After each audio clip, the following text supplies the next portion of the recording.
दिवसीय दौरे पर कोलकाता पहुंचे। ऑपरेशन सिंदूर के बाद पश्चिम बंगाल में गृहमंत्री अमित शाह का यह पहला दौरा है और इस दौरे में गृहमंत्री कई आधिकारिक और पार्टी कार्यक्रमों में हिस्सा लेंगे।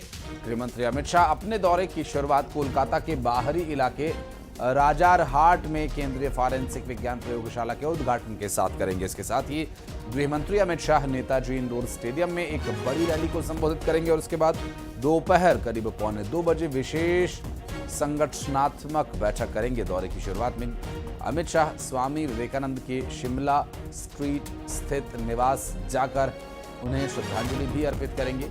और अमित शाह के इस दौरे की सबसे खास बात यह कि वे प्रधानमंत्री नरेंद्र मोदी के बंगाल में चुनावी सभा के 48 घंटे के भीतर ही राज्य का दौरा करने पहुंचे हैं।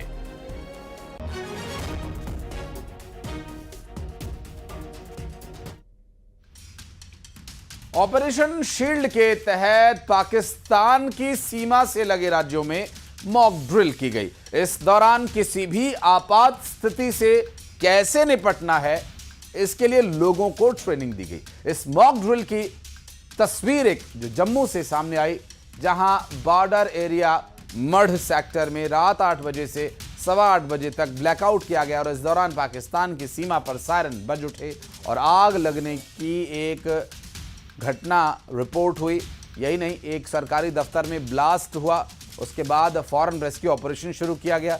इस मॉक ड्रिल में SDRF, civil defence, Jammu Kashmir police और अन्य इमरजेंसी एजेंसीज की भागीदारी देखने को मिली। तो ये जो सारी घटनाएं थी, ये घटनाएं क्रिएट की गई कि इस तरह के हालात बन रहे हैं। मसलन कहीं आग लगी है तो कहीं बम धमाके की सूचना है।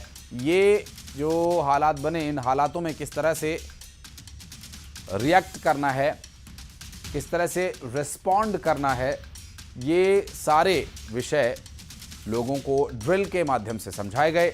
युद्ध के से हालात में ऐसी परिस्थितियां बने तो कैसे रहें तैयार, क्या करना है, ये अभ्यास के माध्यम से लोगों को बताया गया। ऑपरेशन शील्ड के तहत आपको बता दें कि आज जम्मू संभाग में ब्लैकआउट किया जा रहा है। सायरन की आवाज आ रही है। लोगों को ये कहा जा रहा है कि आज वो करीब 15 मिनट के लिए अपनी लाइट्स ऑफ कर दें। आपको बता दें कि ये 6 और 7 की मध्य रात्रि जो हमला हुआ था पाकिस्तान पर, ये कोई भी नहीं भूल पाया है।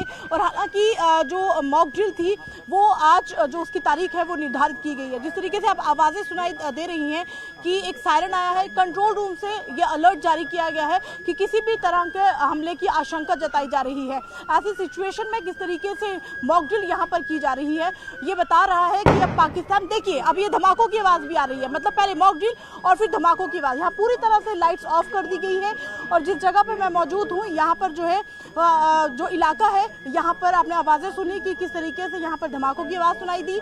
मतलब अगर किसी भी तरह की अप्रिय घटना घटती है, किसी भी तरह की आपात सिचुएशन होती है तो कैसे बचना है, तो देखिए एक के बाद एक धमाकों की आवाजें जो है वो सुनाई दे रही है।